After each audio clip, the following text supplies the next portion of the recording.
Okay, so I wanted to make a video showing a few basic sweeps that were working in fundamentals this week, and also add a few more combinations for people that are looking to mix some more submissions. There's some of these sweeps that are finished the same way. You'll notice that you can hit a lot of the same combinations with different sweeps.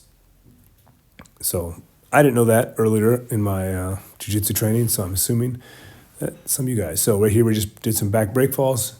You always want to make sure you can do a back break fall in a beginner's class before you start sweeping people to the back. So closed guard, he stands up, punching or passing.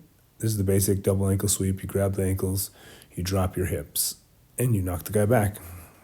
Really basic, really effective. Works on many people, many times.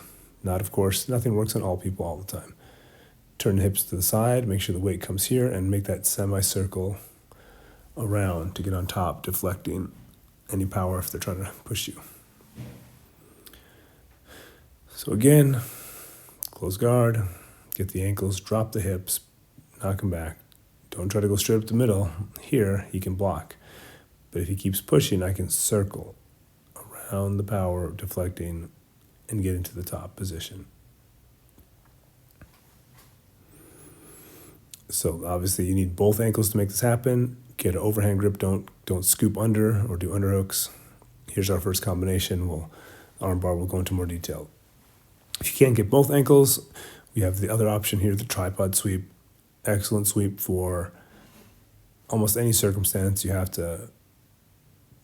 pretty much should, you must know the sweep, I would say, if you train. It works gi or no gi, and even for self-defense, getting off your back. MMA, I've seen it used in all circumstances. You get a control of one ankle, foot goes to the same hip, the other foot hooks inside. You pull the toe in the direction of the toes, push the hip, and the guy's going to fall.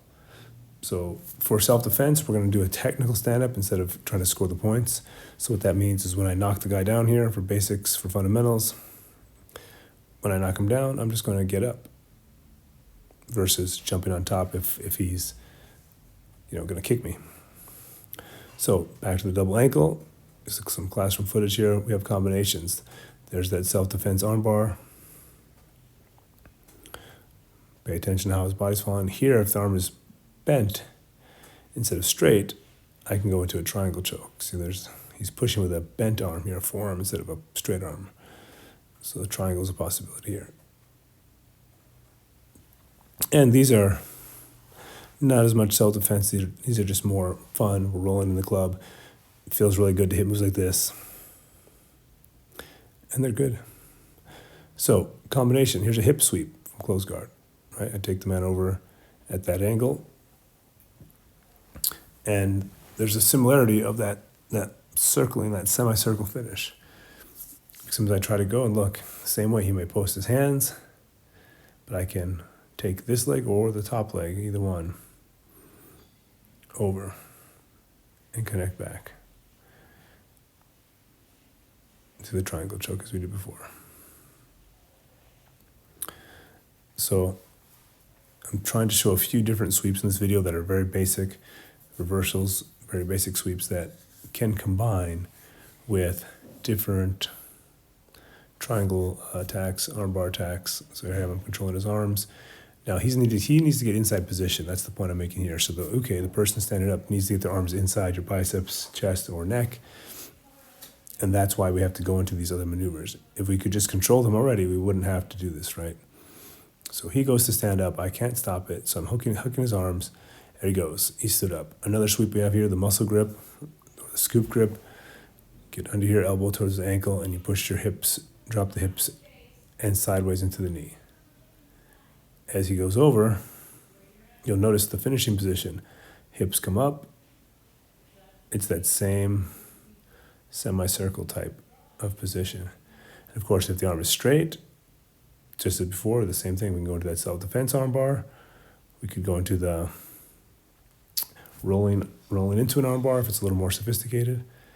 If I can get Daryl here to grab your hands together, for example, if he's defending, we could roll into an armbar, scoop the legs, just go right into our armbar sequences, Jujikatamis, arm bars, whatever you want to call it. And all these different techniques, you'll start to see these in many other situations where it's almost a sweep, but you kind of have to knock the guy over, and then he pushes you. Got to work my way to the leg here. Boom, hips come up. It depends on how he's pushing. If he's pushing with the bent arm, there's the triangle. Push with the straight arm, it's the armbar. There's the triangle. Double ankle sweep. Push with the straight arm, armbar. You can just hook the leg, use the shin, roll right into armbar control. So these are a lot of good techniques we can combine here. Just basic fundamentals, but a lot of people don't necessarily know. There's the straight arm, self-defense, double ankle sweep, or others. I say self-defense because typically you're not going to finish a competitive athlete in that type of armbar. You'll have to roll through, and they're going to defend. The arm is a little more bent here, right? If he's not going to be a novice, just keeping his arm straight out there. If you're grappling, you're having a grappling, even if you're just grappling in your school or you're grappling in a tournament or something, he's going to be hugging that arm in so you don't straighten it out. So that's where you have to roll through, use the shin, look towards the legs, grab an ankle or a leg, and bring him over to the armbar control. And then from there, of course, you can go into all the ways of separating and finishing the armbars.